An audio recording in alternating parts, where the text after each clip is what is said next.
ನಿಂಗವ್ವ ನಿಂಗವ್ವ ನಿಂಗೊಂದು ವಿಷಯ ಗೊತ್ತಾ? ಏನು ಮಾವ ಹೇಳು ಮಾವ.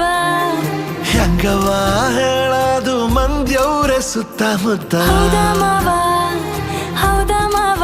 ಒಂಚೂರು ಆತು ನಿಂತು ಕೇಳು ನೀ ಆಯ್ತಲ್ದು ಸಂಗತಿ ವಿಚಾರ.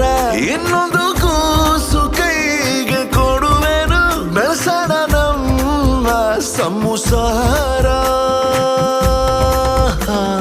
ಮೂಡಿಸ್ತೀನಿ ಬಾರೆ ಮಲ್ಲೆಲುವ ಮಲ್ಕೋಬಾರ ಸೋಂಕೆ ಪೋಲಿ ಮಾವ. ಹೇಳ್ಕಬೇಕು